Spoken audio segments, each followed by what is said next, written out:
Bonjour à toutes et à tous et bienvenue pour ce nouveau talk show consacré donc à un sujet qui prend de plus en plus de place, comme je le disais, dans les organisations, la donnée RH. Aujourd'hui, on parle beaucoup de données RH, mais finalement, une question reste assez centrale.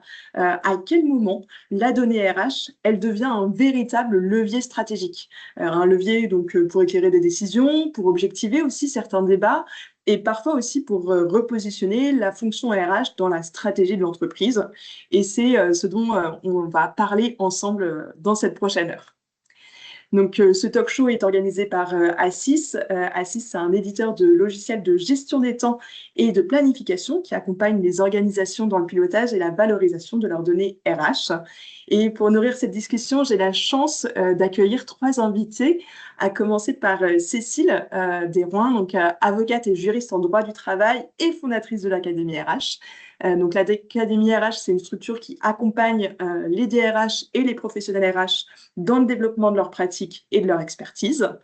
Je reçois également Florent Le Tourneur, cofondateur d'Orenda, cabinet de recrutement spécialisé sur les fonctions RH sur toutes ses formes, associé à la communauté RH Orenda, et également hôte du podcast On n'a jamais fait comme ça. Et enfin, Céline Anas, DRH chez Assis, qui pilote au quotidien les enjeux RH et l'utilisation de la donnée dans la stratégie de notre organisation. Merci à tous les trois d'être présents. Pour commencer un petit peu ce talk show, j'aimerais vous poser à chacun une première question un peu rapide. À commencer par toi, Cécile, quand on parle de données RH, selon toi, quel est le premier réflexe juridique que doit avoir un DRH aujourd'hui? Alors moi, forcément, la première réponse juridique que je vais avoir sur, les données RH, c'est forcément en lien avec le RGPD. Alors, je ne vais pas déballer tout le RGPD, je vous rassure tout de suite. Je vais juste vous donner quelques grandes lignes. Les grandes questions qu'on doit se poser, c'est: est-ce que j'ai le droit de collecter? Est-ce que j'ai le droit d'utiliser, cette donnée et pourquoi faire? Donc il y a 3 points essentiels dans le RGPD, c'est la finalité, à quoi ça sert de recueillir de la donnée? Si on n'est pas capable d'expliquer pourquoi on a demandé cette information aux salariés, c'est déjà pas bon signe. Ensuite, la base légale, est-ce que j'ai une loi, est-ce que j'ai un texte qui me permet, de justifier, d'expliquer pourquoi je suis allée demander, cette information? Ou est-ce que j'ai rien et je l'ai quand même demandé? Et puis, le point le plus important qu'on évoquera pas mal, la protection. Qui a accès à la donnée? Combien de temps on la garde? Comment on la sécurise pour éviter des fuites ou, des usages détournés?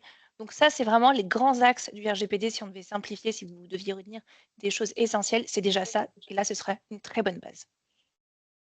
Très bien, merci beaucoup, Cécile. Et pour toi, Florent, tu as été DRH. Mmh. Quelle est l'erreur la plus fréquente quand on commence à utiliser justement la donnée pour piloter cette fonction RH? Merci Laure et bonjour à toutes et à tous. Effectivement, ouais, j'ai été une quinzaine d'années sur des fonctions RH très opérationnelles. Et plusieurs erreurs. Déjà la première, c'est d'être exhaustif, se dire: «OK, j'y vais et je construis un super tableau Excel avec 40 indicateurs et cetera» et bref, on se retrouve avec quelque chose que personne ne lit, au bout du bout. Donc pour moi, le 1er sujet, c'est pas d'avoir beaucoup de données, mais on y reviendra, mais d'avoir des données fiables qui vont vraiment éclaircir, la discussion. Donc voilà, donc c'est pas une encyclopédie. La deuxième erreur, c'est de confondre, à mon sens, reporting et pilotage. Et donc pour moi, quelle différence je fais? Le reporting, pour moi, c'est la photo d'hier que l'on affiche, et le pilotage, c'est, qu'est-ce qu'on fait de ces chiffres pour éviter un problème dans 6 mois, dans 1 an, et cetera. Donc on travaille plutôt sur le futur. Et j'ai le sentiment, et encore, et j'en vois beaucoup, que beaucoup de DRH arrivent en comité de direction, quand ils sont en comité de direction, mais c'est un autre sujet, avec beaucoup de reporting et pas assez, de pilotage. Bref, voilà, donc ça, c'est la deuxième erreur et la troisième erreur, on pourrait y revenir si vous le souhaitez.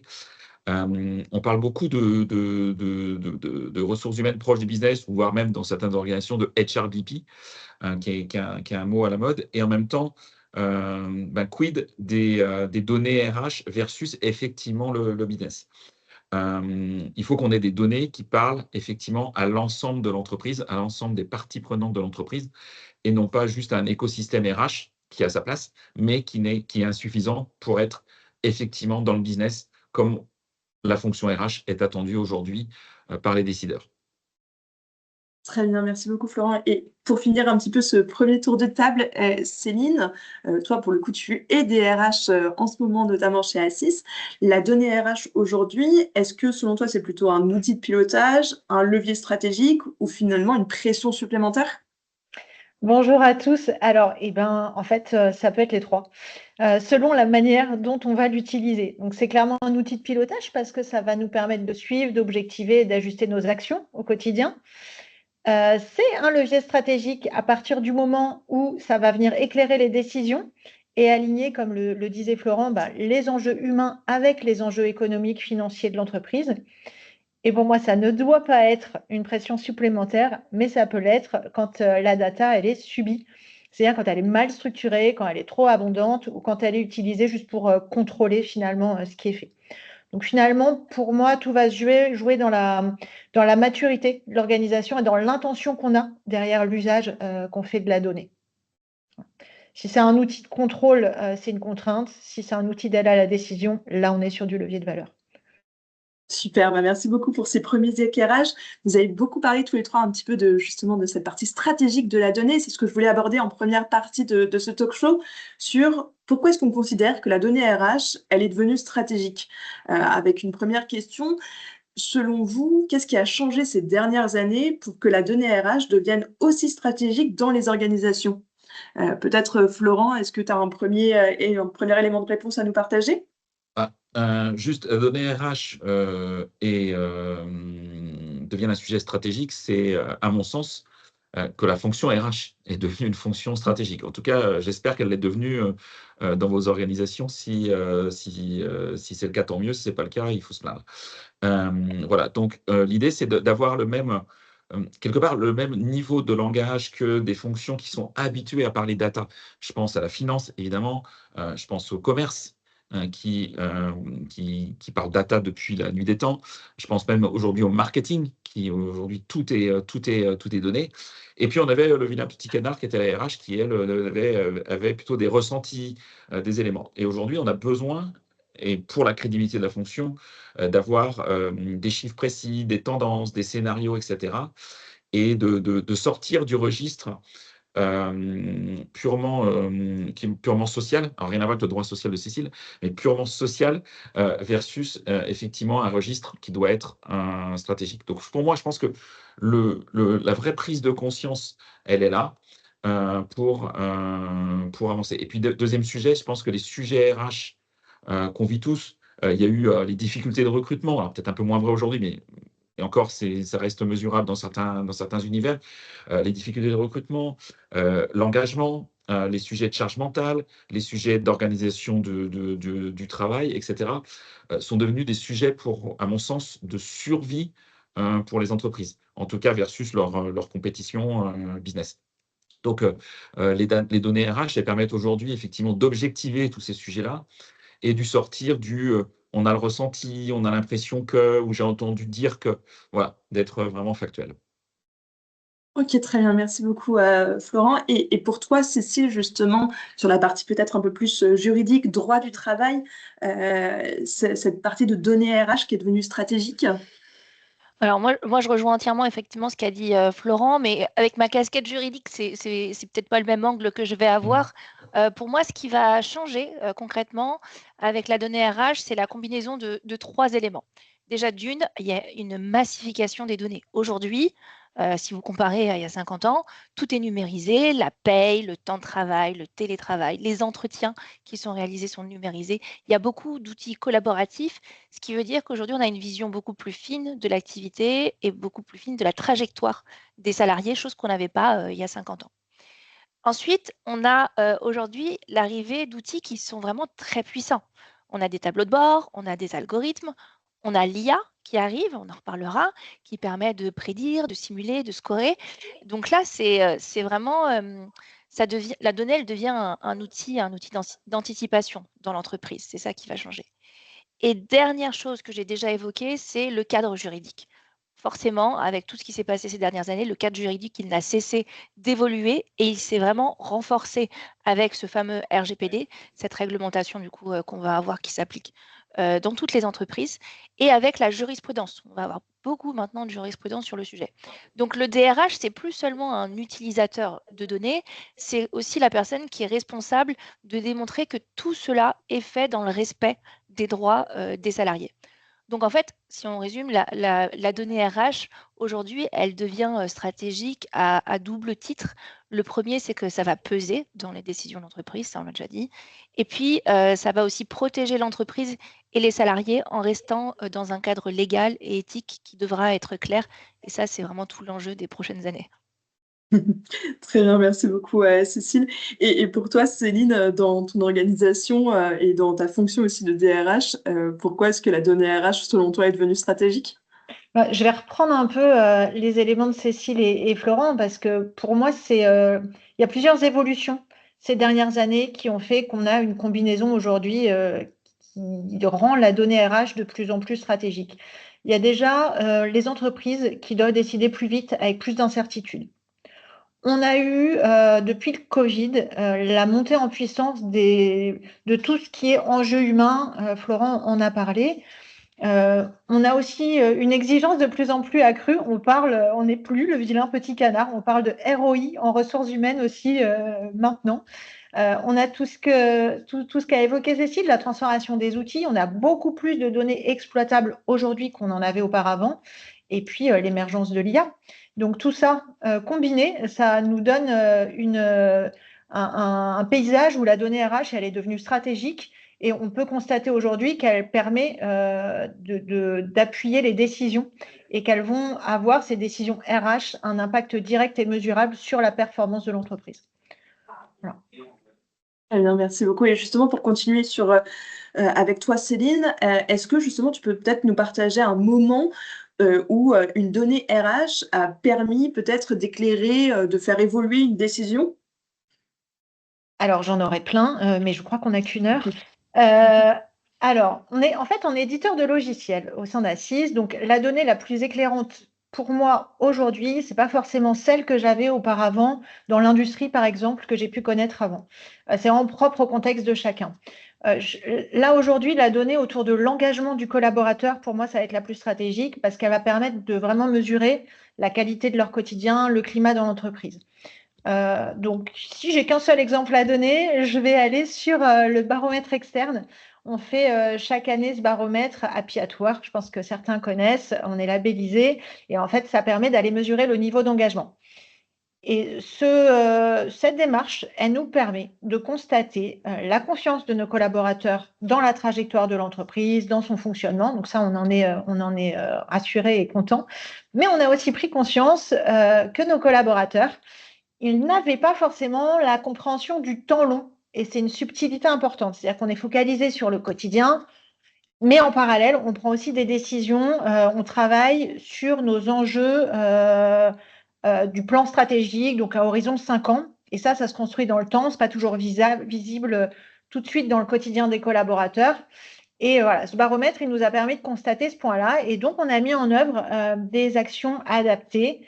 Donc, on a par exemple des Level Up Café qui nous permettent d'échanger en tout petit groupe avec la direction générale de manière très libre sur notre plan stratégique. On a mis en place une réunion tous les mois avec tous nos collaborateurs pour que la direction générale puisse transmettre, expliquer tous les sujets du moment. Et on le fait, c'est suivi d'un apéritif en agence, parce qu'on aime bien aussi partager en toute convivialité ces moments-là. Bref, en fait, pas mal d'initiatives qui nous permettent de communiquer en proximité pour prendre le temps d'expliquer et de simplifier tous ces éléments. Voilà pour un exemple, mais j'en aurai d'autres. Ok, merci beaucoup pour cet exemple. Et en effet, il est assez parlant de prendre un petit peu la température, la météo, de voir un petit peu comment ça se passe au sein des organisations, de mesurer aussi certaines choses. Par rapport à cette mesure, Florent, est-ce qu'un DRH peut encore peser dans les décisions sans avoir des mesures, sans avoir des indicateurs peut-être solides pour appuyer ses arguments? Alors, je vais faire une réponse de Normand que je ne suis pas, mais alors oui, d'un certain côté, parce qu'il a sa personnalité ou elle a sa personnalité, son expertise, son expérience, son charisme, etc., qui vont permettre de peser, mais à un moment, ça va être insuffisant. Donc c'est pour ça que le nom, à mon sens, va forcément arriver. Je vous l'ai dit tout à l'heure, et j'en suis convaincu, c'est qu'un DRH qui n'a pas d'indicateur solide, c'est un DRH d'opinion versus un DAF, versus un DIRCO, versus un DM, voire un DG, qui eux vont arriver avec leur tableau de bord, c'est à peu près certain, enfin, c'est même certain, en codir, en Comex. Voire même pire, parce que je l'ai dit tout à l'heure, j'espère que ce n'est pas le cas, mais j'ai beaucoup de mal avec les DRH qui sont rattachés à des DAF, parce que je considère que c'est anormal. Maintenant, ça existe encore dans des organisations. Et quand votre DAF, il représente la fonction RH en CODIR et qu'il n'a pas de données de l'équipe RH, lui, il va venir avec ses données DAF. Et du coup, la fonction RH, elle reste à sa plus simple expression et il n'y a pas vraiment de véritable politique RH dans la boîte. Donc, je pense que ça, c'est clé. Deuxième sujet, oui, les RH, on a longtemps été super forts pour gérer l'hier, pour gérer l'aujourd'hui, enfin pour gérer ce qui se passe, pour gérer les crises en temps réel, etc. Mais ce qui manque souvent, c'est, je vous l'ai dit, c'est le demain. C'est comment on peut anticiper les problèmes. Comment on peut se dire, je vais prendre un exemple. On nous dit des fois, moi je veux des boîtes, on me dit, moi mon turnover, il est à 12%. Super, en soi, ça ne veut strictement rien dire. En France, en moyenne, il est à 15. Mais tu as des secteurs d'activité où il est à 30 et c'est OK. Et puis, il y a des secteurs d'activité, il est à 10 et c'est pas OK. Donc, qu'est-ce que ça veut dire un turnover à 12? Est-ce qu'il monte? Est-ce qu'il ne monte pas? Sur quel métier? Sur quel site? J'en sais rien, etc. Est-ce que c'est lié à un manager ou à des managers? Enfin, voilà, on peut tout faire dire à des chiffres. C'est un peu comme en politique, on ne va pas en parler là, mais on peut tout faire dire à des chiffres si ce n'est pas argumenté par effectivement des éléments concrets qui vont permettre d'aider et d'anticiper les choses. Et puis moi, je pense que c'est là où le SIRH devient un sujet clé. C'est-à-dire que le SIRH, ça ne sert pas juste à faire la paye, à faire les déclarations sociales. Donc ça, je dirais que c'est le basique et ça, c'est bien. Mais ça sert à produire effectivement des données fiables, qui vont permettre d'avoir des indicateurs de pilotage. Et je pense que le sujet, c'est pas est-ce que j'ai un SIRH ou j'ai pas un SIRH, parce que pour moi, la question doit même plus se poser, en fait. Mais qu'est-ce que j'en sors vraiment de ce SIRH? Quelles sont les données que j'en sors pour pouvoir avoir des insights, pour pouvoir peser quand je vais aller au CODIR, mais je parlais du CODIR, mais enfin, voilà, on peut aussi le dire vis-à-vis du CSE, on peut aussi le dire vis-à-vis des managers de proximité, voire même des fois quand on est DRH vis-à-vis de son équipe, de sa propre équipe, quand il y a un changement de stratégie par rapport à on recrute peut-être plus en interne qu'on recrutait versus le recrutement externe qu'on avait favorisé les années précédentes. Voilà, etc. Ok, très bien, merci Florent. Et justement, par rapport à toute cette donnée qui est produite, Florent t'en a beaucoup parlé, Céline aussi, il y a plein de données partout. Cécile, tu l'as mentionné, cette multiplicité de la donnée. Aujourd'hui, ces données, est-ce qu'elles protègent les DRH dans ces décisions? Au contraire, ça l'expose davantage, notamment sur le plan juridique. Ça dépend en fait. La donnée, ça peut être deux choses. Ça peut être un bon bouclier. Ça peut aussi revenir en boomerang. Je m'explique. Bien cadré, bien documenté et sécurisé, on va pouvoir montrer que le DRH, il a agi de façon objective et non discriminatoire. Donc ça, c'est la bonne nouvelle. Mal protégé ou mal utilisé, ça peut créer des fuites. Dans un cas, quand on protège, on va pouvoir justifier, par exemple, que les décisions ont été objectivées avec des critères qui sont clairs, des critères qui sont mesurables pour le recrutement, la mobilité, la rémunération. On va en parler les prochains mois avec la directive transparence. Donc, on peut montrer que les mêmes règles ont été appliquées à tout le monde. Donc, ça, c'est une bonne nouvelle. On pourra aussi montrer, si la donnée est fiable et traçable, qu'on sait d'où elle vient, comment elle a été construite et depuis quand, finalement, elle est suivie. Et en cas de contentieux, ça change tout d'avoir une donnée qui est fiable, qui est traçable, qui permet de justifier ses décisions. Ça permet de se mettre vraiment dans un cadre très protecteur. À l'inverse, on peut aussi se retrouver très exposé à cause de la donnée. Si jamais on s'appuie sur des données qui sont fausses, sur des données qui sont obsolètes, sur des données qui sont incomplètes, là, un mauvais indicateur va devenir une preuve, mais cette fois contre l'entreprise. Ou encore, si jamais vous avez des données, mais que vous les utilisez de façon discriminatoire ou disproportionnée, avec du profilage qui va un petit peu trop loin, des scorings qui sont un petit peu opaques, des croisements de données qu'il ne faudrait pas croiser. Là, ça devient dangereux. Donc oui, la donnée peut vraiment protéger du coup les entreprises, les DRH, mais à une condition, qualité, conformité juridique, une fois de plus. Sinon, c'est vraiment la meilleure preuve, mais du non-respect des règles si jamais on ne l'a pas fait. Très bien, merci beaucoup Cécile. Justement, donc, vous avez tous parlé, tu viens d'en parler justement de la qualité de la donnée, de la fiabilité de la donnée. En effet, cette donnée, il faut qu'elle soit fiable, il faut qu'elle soit structurée et pour ça, on a souvent besoin d'un socle. Vous avez beaucoup parlé, Florent, de SIRH, Céline de GTA. Mais avant ça, avant d'avoir vraiment ces outils, cette donnée RH, pour la structurer, déjà, peut-être qu'il faut un peu déterminer quelles sont les données RH peut-être incontournables déjà pour piloter la fonction RH aujourd'hui. Céline, si tu devais nous en citer 3 des données RH justement incontournables selon toi? Alors, 3 données incontournables. En effet, il faut réfléchir parce qu'encore une fois, on en a beaucoup. Je vais vous en donner 3 qui concernent tout type d'entreprise, tout type de secteur d'activité. La première, pour moi, c'est la météo collaborateur. Ça peut prendre différentes formes selon notre fonctionnement, selon nos process RH.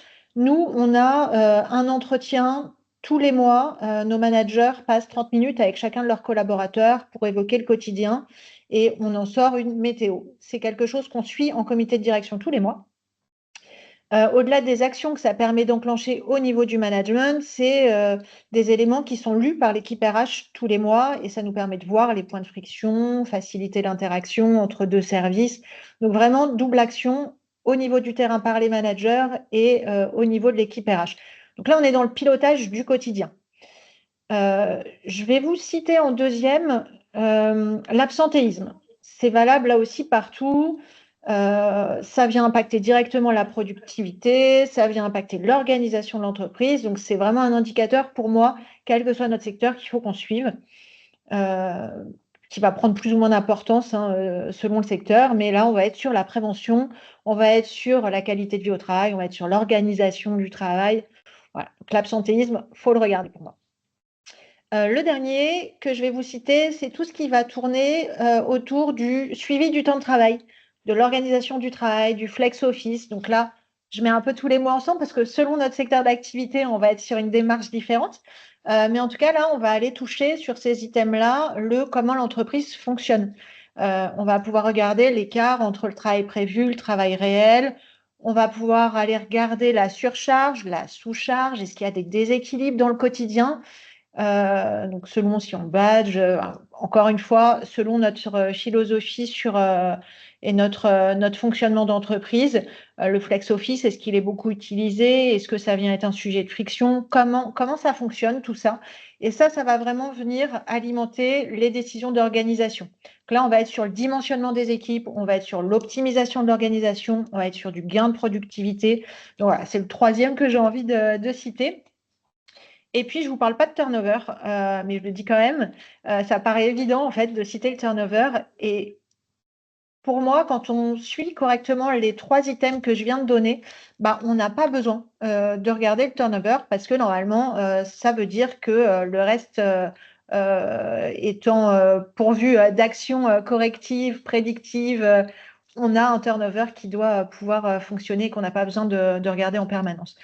Et puis, j'ai quand même envie de parler d'autres. Je sais, on avait dit 3, mais on en a plein, en fait, qui sont hyper intéressants selon nos priorités d'entreprise, notre moment, notre secteur.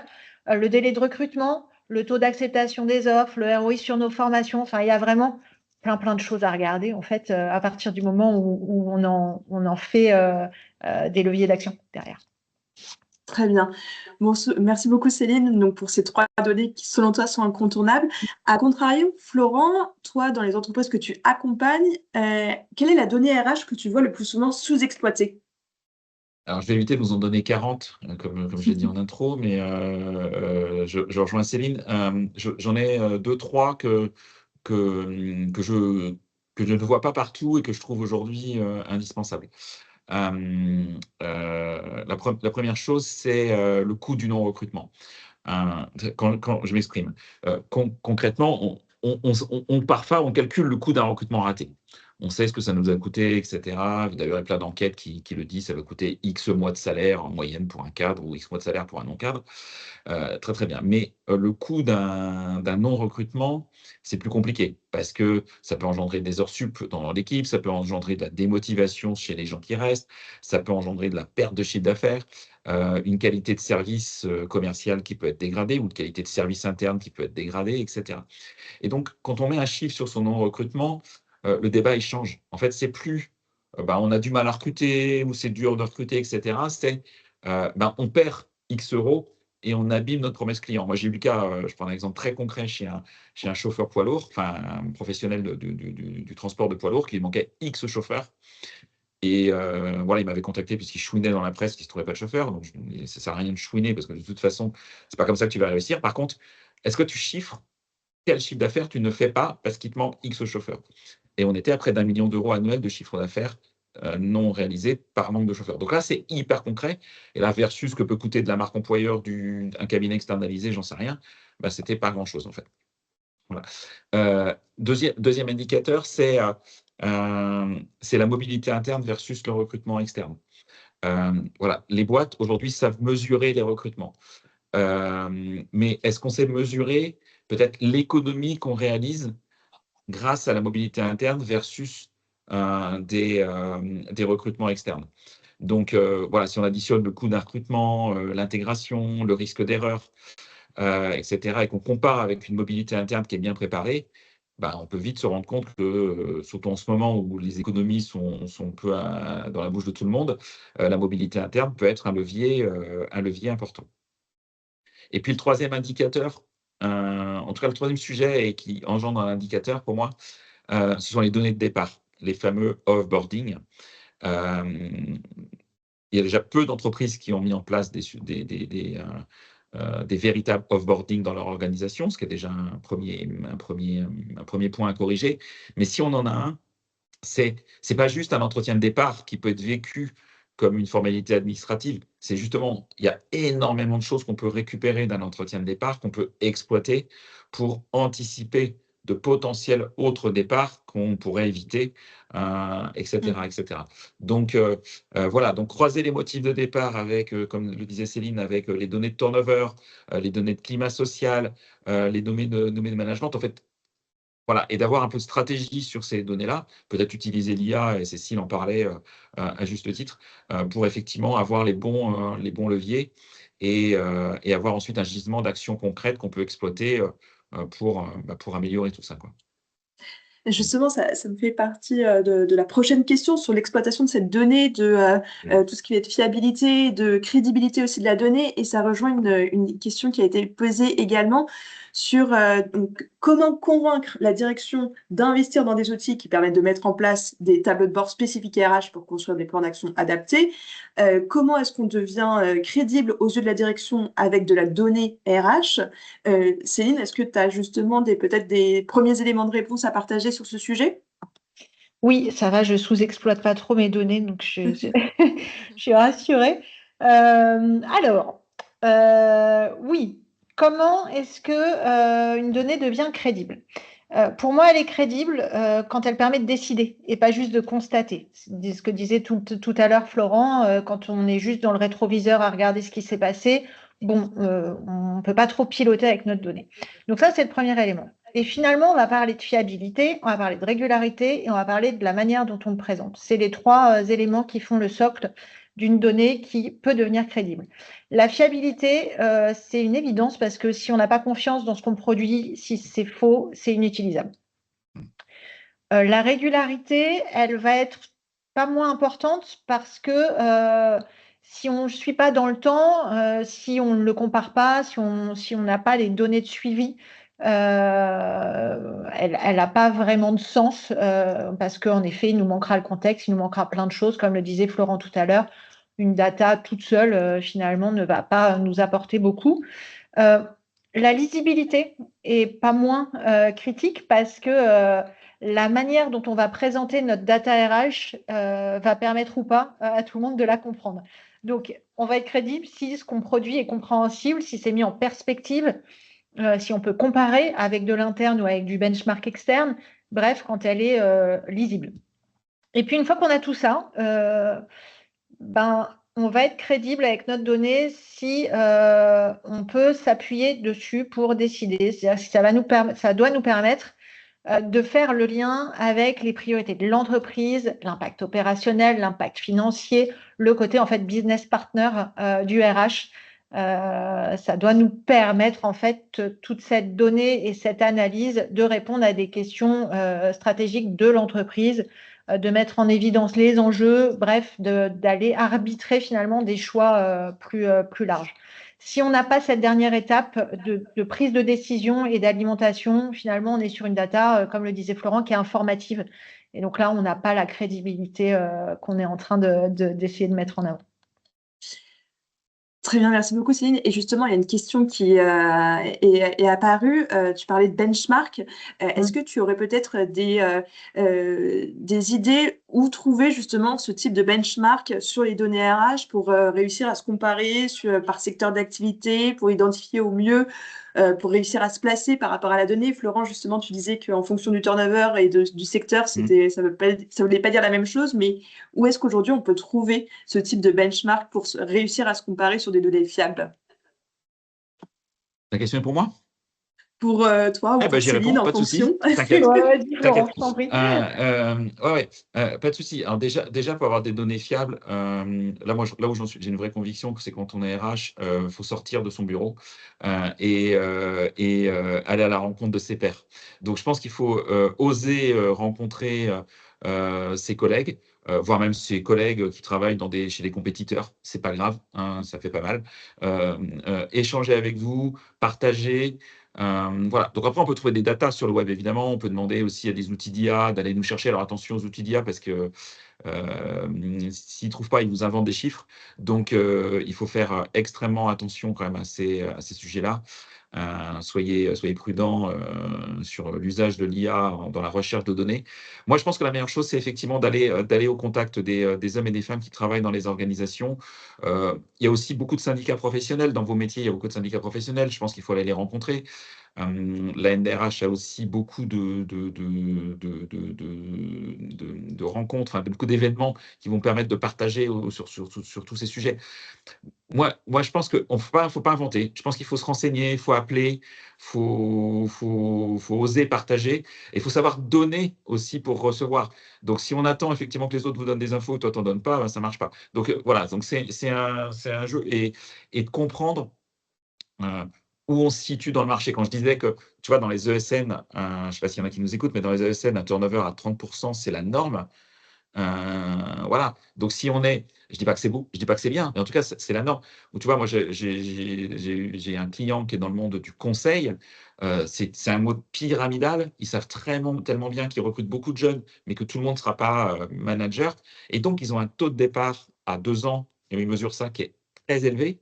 Mais pour eux, c'est normal. Alors que dans une boîte lambda, tu aurais un taux de départ aussi fort que à 2 ans, tu te dirais, waouh, c'est la catastrophe. Donc, c'est là où il faut effectivement le contextualiser par rapport à l'objectif que l'on a, par rapport à la stratégie que l'on a et par rapport à ce qu'on veut faire de son entreprise demain. Donc, voilà, sortez de vos bureaux, allez à la rencontre, quoi. Enfin, je dirais, c'est assez simple, mais ça fonctionne bien, hein.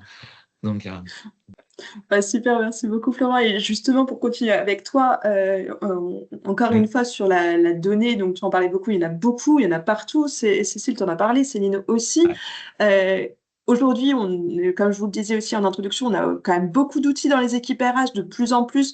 Plus l'organisation est grande, plus il y a d'outils. On n'est plus seulement sur du SIRH, on peut avoir des briques GTA sur un tel logiciel, de la paie externalisée, etc. Donc, on a une multitude des données sur une multitude d'outils.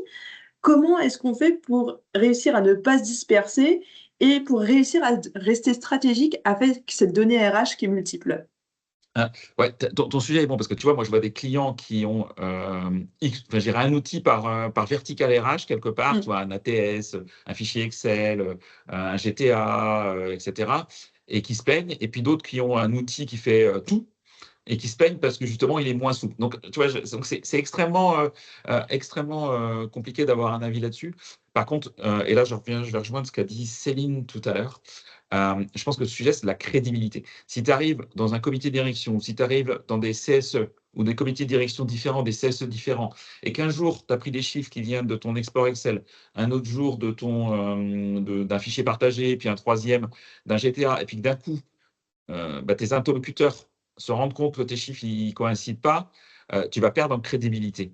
Donc pour moi, il y a effectivement un risque, parce que quand tu fragmentes les données, tu peux perdre en crédibilité. Et donc, c'est là où, à un moment ou à un autre, il faut utiliser soit un SIRH qui va permettre d'agréger toutes ces données et d'en faire effectivement des chiffres exploitables, intelligents et utiles, ou soit d'utiliser des outils de BI. Donc après, à chacun de trouver ce qu'il veut faire.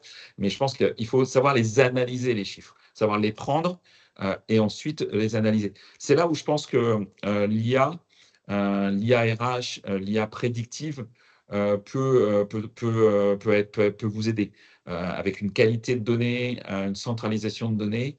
Voilà, je crois que c'est Cécile qui l'a dit. De toute façon, une IA qui est nourrie avec des données qui sont incomplètes ou qui sont bidons, elle va vous sortir des recommandations qui vont être douteuses, en fait. Donc voilà.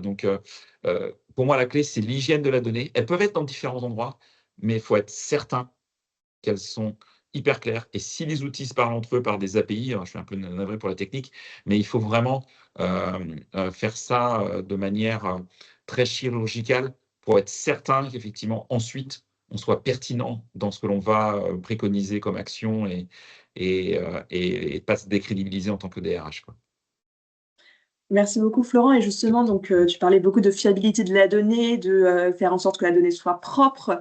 Cécile, par rapport à ça, par rapport à cette donnée, quelles sont les erreurs les plus fréquentes que tu as vues dans l'exploitation de la donnée, pas forcément dans la génération, mais dans la façon dont elle est exploitée aujourd'hui? Tu en as un petit peu parlé en introduction avec Oui. la notion de RGPD, mais justement, si tu peux aller un petit peu plus loin justement sur ce sujet-là, juridiquement, sur les erreurs que tu peux voir sur l'exploitation de cette donnée.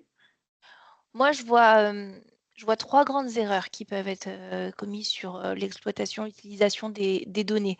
C'est souvent celles qui reviennent, hein, dans les services juridiques, quand on se pose des questions sur la donnée, parce que le juridique, la donnée en soi, ça l'intéresse pas trop, mais c'est toujours point de vue, effectivement RGPD et discrimination. C'est là où on a des enjeux importants et ça commence dès le moment de la collecte. Il y a la collecte qui se fait via des outils, puis il y a des collectes aussi qui se font un petit peu, hors outils aussi et en fait, parfois, on va collecter au cas où et ça, on stocke un peu trop d'informations parfois au cas où sur des informations qui ne sont pas du tout nécessaires. Quand, on voit ne serait-ce qu'au début, au stade de l'embauche, quand, on a des candidats, on pose des questions qui n'ont aucun lien. Alors il y en a certaines, il ne faudra pas les poser parce que du coup, on est sur une question de critères qui va être, éventuellement discriminatoire. Si je pose des questions sur la situation familiale, à ce stade, ça ne me sert à rien. Je pourrais le demander plus tard pour d'autres raisons. Mais à ce stade, ça ne me sert à rien. S'il est propriétaire, locataire, c'est quoi ses réseaux sociaux, ses hobbies. Vous voyez, il y a des choses, on va récolter de la data sur les salariés au cas où, mais en fait, ce n'est pas forcément utile. Donc, toujours se poser la question de est-ce que la donnée que je suis en train de collecter, je peux le faire, j'en ai vraiment besoin ou pas. Mhm. Ensuite, deuxième erreur qu'on voit, et ça, c'est une grande question qu'on se pose quand on est dans un service juridique, c'est mais combien de temps on les garde, ces données-là? Ça, c'est un autre risque parce que les données, on n'est pas censé les conserver de manière infinie. Les dossiers RH, les données RH, on est censé les purger. Après, la grande question, c'est au bout de combien de temps on les purge parce que c'est jamais très clair. On sait que, par exemple, les contentieux en matière de durée du travail, ça peut durer 3 ans, donc on n'est pas censé garder toute la durée du travail du salarié au-delà de 3 ans, mais en même temps, on se dit en cas de contentieux, on ne sait pas ce qu'il peut aller demander, donc on est quand même tenté de garder un peu plus longtemps. Donc on est un petit peu tiré entre voilà, ces deux sujets, est-ce que je garde, est-ce que je ne garde pas. Là, sur ce point-là, c'est bien d'aller voir sur le site de la CNIL ce qui se fait pour avoir des idées de données de conservation, mais vous verrez que plusieurs personnes auront des analyses différentes sur ça, si tu le gardes pendant toute la relation, ça non, une fois que tu l'as eu, tu le supprimes et tu le gardes surtout pas. Donc la donnée RH, il y a cette question de la conservation et Mhm. l'enjeu le plus risqué à mon sens, c'est, surtout le croisement, imprudent de données qui seraient sensibles. Là, par contre, l'enjeu est vraiment important. Si je croise, par exemple, des données sur la santé, sur l'absentéisme, sur l'âge et sur de la performance pour identifier des profils à risque, là, vous voyez le problème. Là, on est sur des zones vraiment à très haut risque juridique. On est sur de la discrimination, on est sur de l'atteinte à la vie privée, on est sur le non-respect du cadre d'utilisation sur les données sensibles. Donc là, effectivement, là, il y a des forts enjeux, des forts risques juridiques. Il ne faut surtout pas utiliser la donnée comme ça, même si on pense bien faire. Il faut se poser la question déjà, est-ce que moi j'accepterais qu'on traite mes données pour faire ce type de croisement de données et pour que des personnes aient derrière eh bien, le résultat de cette étude. Donc, le bon réflexe, c'est pas forcément plus, moins, mais mieux et toujours documenté. Voilà, j'ai l'impression de répéter un petit peu, mais c'est vraiment important d'avoir ces bases-là et de les maîtriser Oui. parce que c'est autour de ça que vont tourner tous les contentieux sur les données RH. Tout à fait. Et justement, par rapport à cette donnée RH, au-delà des risques juridiques, vous en avez beaucoup parlé sur la partie stratégique de la donnée RH. On la produit, on l'exploite. Il faut aussi être en capacité de pouvoir la valoriser, de la communiquer, de choisir quelles bonnes données, en effet, exploiter, quelles bonnes données récolter, comment l'exploiter, comment l'utiliser, etc. Par rapport à ça, Céline, est-ce que tu as un exemple où un indicateur RH, une donnée RH, a potentiellement eu un impact direct sur la performance d'une organisation dans laquelle tu as été DRH ou même aujourd'hui chez Assis? Je vais prendre un exemple d'aujourd'hui pour illustrer ce que disait Florent tout à l'heure sur la sous-utilisation qu'on peut avoir au niveau des ressources humaines. Je vais parler du taux de mobilité interne. Alors, je pourrais en avoir plein, hein, des exemples d'indicateurs RH qui ont un impact sur la performance, mais le taux de mobilité interne, je rejoins Florent, c'est parfois par manque de temps, de plein de choses, on a tendance à pas prendre le temps de faire évoluer nos collaborateurs. euh, et pourtant, l'impact est formidable en termes de fidélisation, bien sûr, mais en termes de réduction de coûts de recrutement, en termes de montée en compétences plus rapide. On est sur du gain de temps, d'efficacité, de la capitalisation sur nos talents. Bref, pour moi, le taux de mobilité est un impact vraiment fort sur la performance. On a un taux de mobilité chez Assis à 15%. En 2025, on avait 15%. Donc, c'est vraiment un élément auquel on croit beaucoup et l'impact est important et gagnant-gagnant en fait pour les collaborateurs et pour l'entreprise. Très Mais bien. j'en aurais plein, hein. Je peux parler de gestion de compétences, de formation, mais je m'arrête.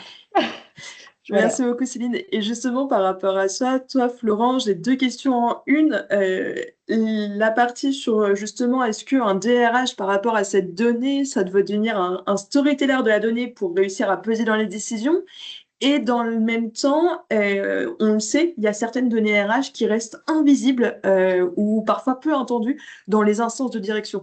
Donc, il y a ce double discours de réussir à faire partager cette donnée dans les instances de direction et en même temps, partager la bonne donnée et être sûr que la donnée RH soit bien communiquée et soit bien réceptionnée par les instances. Bah, tu viens sur un sujet qui me plaît bien, parce que tu as dit que j'étais dirigeant d'Orenda, mais je suis aussi cofondateur de We Feel Good, qui est une agence de communication RH. Donc, c'est mon sujet de tous les jours. En fait, quand on est dans le monde de la communication, le sujet, c'est pas ce qu'on dit, le sujet n'est pas ce que l'on dit, mais à qui on le dit et comment on les reçoit. On parle souvent de ce qu'on appelle un jargon, un persona, dans notre monde de la communication. C'est à qui on parle. Là, si on est dans une instance de direction, on parle à un DG, une DG, un DAF, une DAF, un DIRCO, etc. Toute la clique. Et donc, toutes ces personnes-là, elles ont besoin effectivement d'éléments qui vont impacter la performance de l'entreprise, la satisfaction client, l'innovation, la sécurité, le business.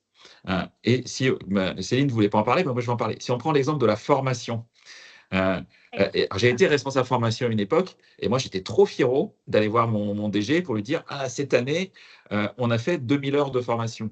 Mais ils s'en foutaient. En fait, je ne comprenais pas pourquoi. En fait, ils s'en moquaient. En fait, moi, j'étais fier parce que j'avais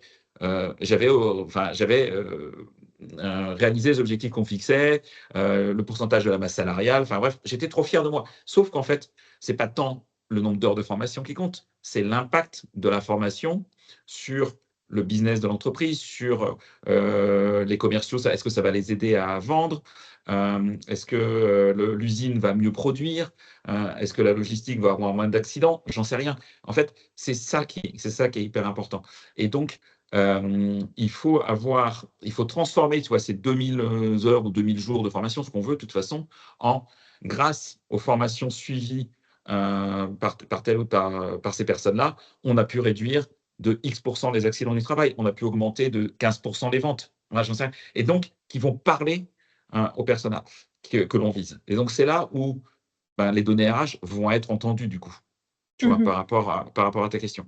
Et oui, et ta deuxième question qui était ta première, c'est est-ce que le DRH C'est ça, un un bon... storyteller, est-ce qu'il doit ouais, réussir à communiquer oui, correctement sa donnée? oui, pour moi oui, parce que le DRH, si tu veux, il n'a pas vocation à devenir un data scientist. C'est pas ce qu'on lui demande. Il a déjà 50 trucs à faire, donc je pense que c'est compliqué.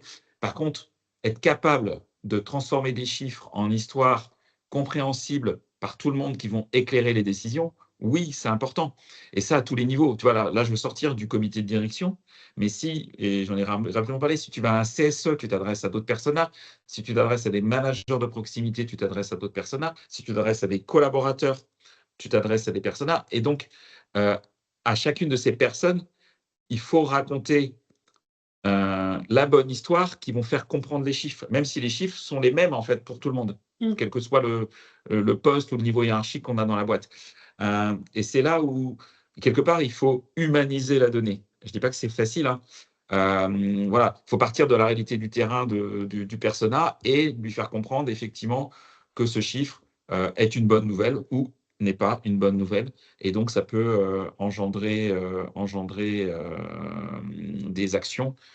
Et ça permet peut-être au RH de mieux faire comprendre à l'entreprise, à ces différentes strates, le pourquoi de ces décisions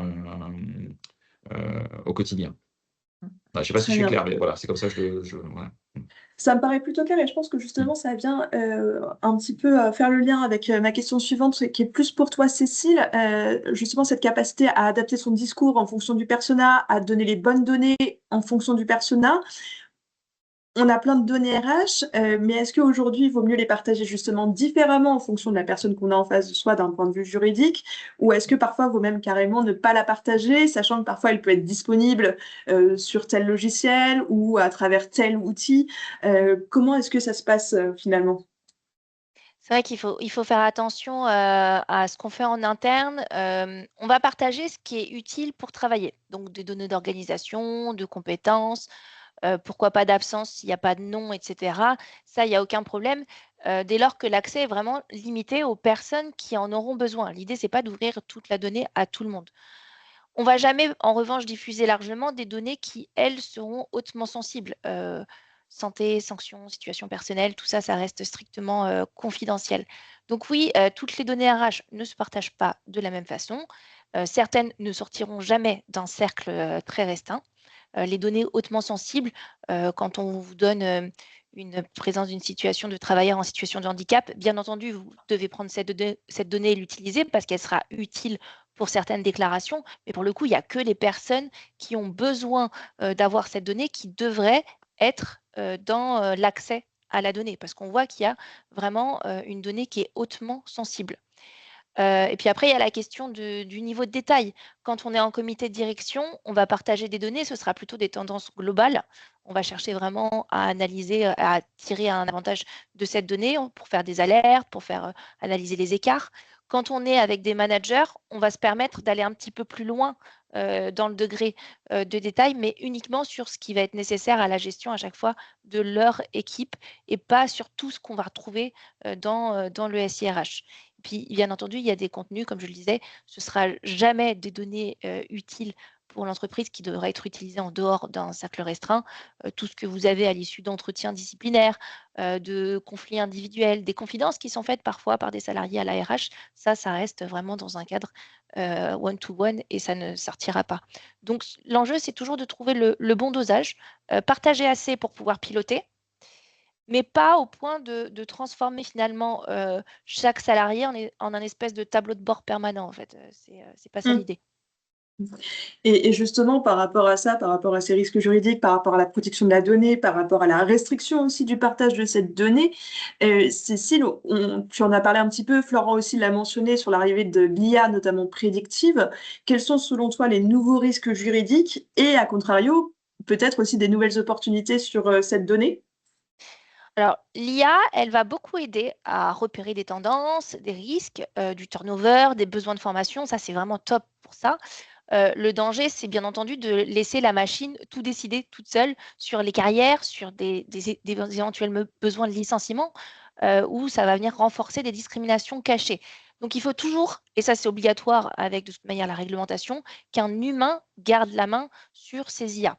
Donc, ça va agir comme une loupe, ça va amplifier parfois les risques et ça va amplifier aussi les opportunités. Côté risque, on commence à en voir certains qui sont parus dans des revues d'actualité. Le risque, c'est le risque de biais et de discrimination.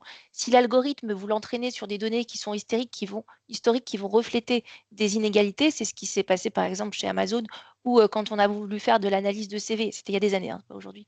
En fait, il y avait beaucoup de CV d'hommes qui avaient été traités par la machine, mais parce qu'à l'époque, c'était que des hommes qui se présentaient, la machine en a déduit il fallait favoriser finalement les CV d'hommes et plutôt mettre de côté les CV de femmes. Il n'y avait pas de volonté, de mauvaise volonté derrière, c'était juste la donnée qui a sorti cette règle parce que la machine a décidé seule un petit peu des règles et de son algorithme. Donc attention à ça, attention au profilage excessif. On ne peut pas prédire qui va démissionner, qui sont les salariés à risque. Pourquoi, voilà, par rapport aussi aux données d'absentéisme ou de contre-performance, il ne faut pas que ce soit utilisé trop contre les salariés. Et l'opacité, ça j'en ai déjà parlé, donc je reviendrai pas dessus. Après, côté opportunité, franchement, c'est un outil qui est top pour beaucoup d'entreprises.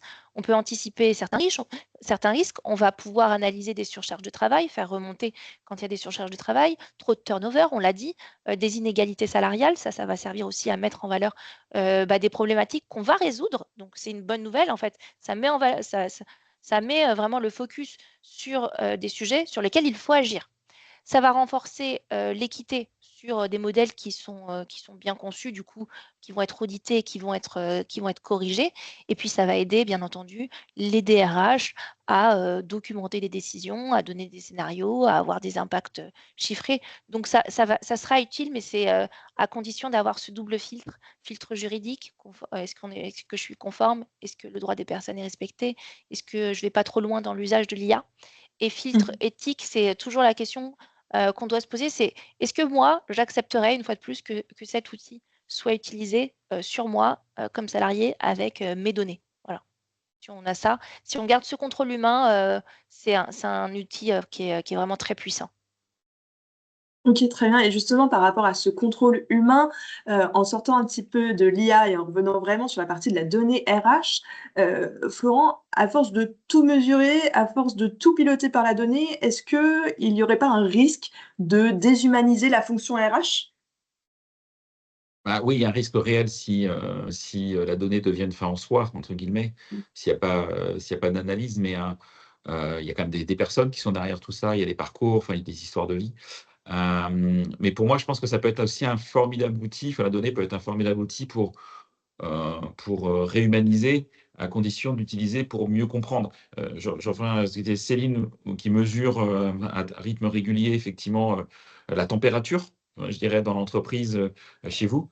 Ça c'est top. L'objectif c'est de mesurer l'engagement, la charge de travail, peut-être l'épuisement, la qualité du management et de déclencher, d'avoir des actions concrètes. Donc là, ça a un intérêt parce que ça permet peut-être de réhumaniser dans une organisation. Je ne dis pas chez vous pour le coup, mais dans une organisation au sens large. Pour moi, ce n'est pas la donnée en fait qui va déshumaniser la fonction RH, c'est un peu c'est la manière dont on va l'utiliser, hein, c'est toujours la même histoire.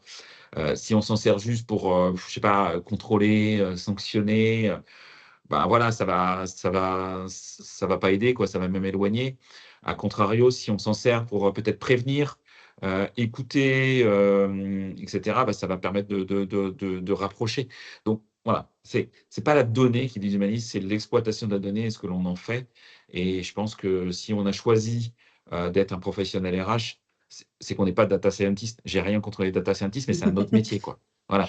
Donc voilà. Ou alors, il y a un contrôleur de gestion sociale dans votre boîte qui gère que ça, etc. Et c'est très bien. Si vous avez les moyens d'avoir ce job, faites-le. Et il pourra alimenter la fonction RH, effectivement, avec tout un tas de données et qu'on pourra ensuite humaniser pour l'expliquer. Voilà. Très bien, merci beaucoup Florent pour cette réponse. Pour conclure un petit peu, j'aimerais voilà, avoir votre avis, avoir peut-être un conseil que vous pourriez partager, un conseil concret, chacun votre tour, que vous pourriez partager pour transformer justement cette donnée RH en véritable levier stratégique dans les organisations. Selon vous, c'est quoi le conseil à partager aujourd'hui à nos auditeurs? Peut-être Céline, est-ce que tu as un conseil concret par rapport à tout ce que tu nous as partagé aujourd'hui? Oui, on a vu que finalement, notre data RH, c'est pas juste des chiffres, c'est l'interprétation qui va venir donner toute la valeur. Et ce qui est compliqué, Florent le disait, on a toujours du mal à donner que de la data pure. On est historiquement dans du ressenti, dans les choses qui sont beaucoup plus difficiles à objectiver. Pourquoi? Parce que depuis toujours, et c'est encore le cas aujourd'hui, même si on est de plus en plus capable d'être dans de la data hyper précise, c'est que la data RH, en fait, c'est des signaux faibles, souvent. C'est ça qu'il faut réussir à transmettre à notre comité de direction, c'est que finalement, on monitore des signaux faibles qui vont nous permettre d'agir pour éviter que les problèmes arrivent plus tard. Donc, on va anticiper ce qui va nous arriver, et souvent, ce qui arrive plus tard, c'est des coûts cachés. On parle d'un recrutement raté, etc. Je ne reviens pas sur tout ça. Donc, mon conseil, c'est d'être bien dans l'interprétation de la donnée pour pouvoir être une aide à la décision. Et il y a un deuxième point, c'est que pour qu'elle soit stratégique et qu'elle soit vraiment un outil de pilotage, il faut aussi qu'elle soit utilisée sur le terrain. Florent et Cécile le disaient tout à l'heure, la data RH, elle ne doit pas rester dans l'équipe RH. C'est une data qu'il faut partager parce que c'est un levier stratégique le jour où ça change une décision et pas juste quand ça remplit un tableau de bord. Donc voilà, utiliser sur le terrain par les managers et puis bien l'interpréter, la contextualiser pour utiliser ces signaux faibles qu'on a dans notre quotidien de RH. Très bien, merci. Florent, justement, par rapport à ça, toi, ce serait quoi ton conseil concret à partager? Après, c'est difficile parce que selon le degré de maturité de chacun, les conseils vont être plus ou moins importants. Mais je dirais, si on est sur des personnes qui nous écoutent et qui veulent se lancer, je dirais, sur ce sujet de la donnée RH, choisir 5 indicateurs maximum. Voilà, déjà d'en avoir 5.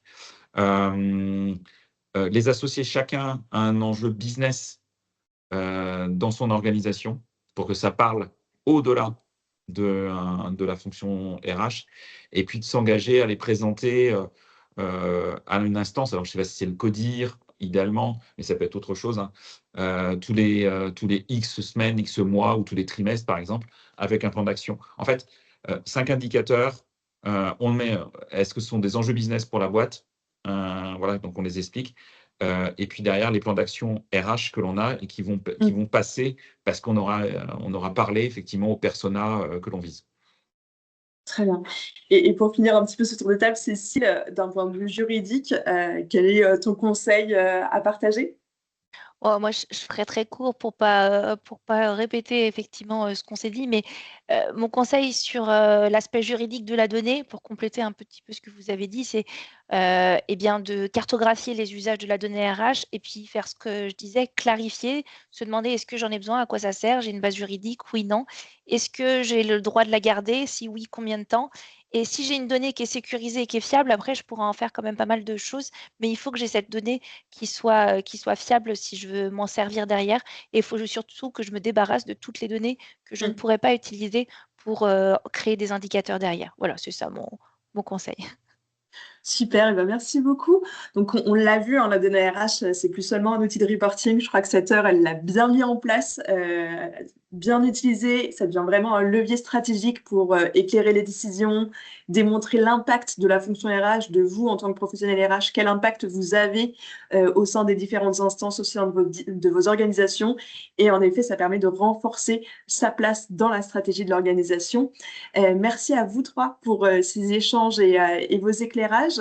Nous, à 6, on a un prochain talk show au mois de juin autour de la planification. N'hésitez pas à nous suivre sur nos réseaux sociaux, LinkedIn et Reddit, pour avoir l'ensemble des informations. On a aussi notre blog sur lequel on va pouvoir partager ce replay. Florent, Cécile, est-ce que vous avez des annonces à faire de votre côté? Cécile, je te laisse la parole. Ah, ok. Oh, bah, moi, Vas-y. vous pouvez me retrouver très facilement du coup sur LinkedIn pour suivre du contenu gratuit et actualisé sur le droit du travail si c'est ça qui vous intéresse.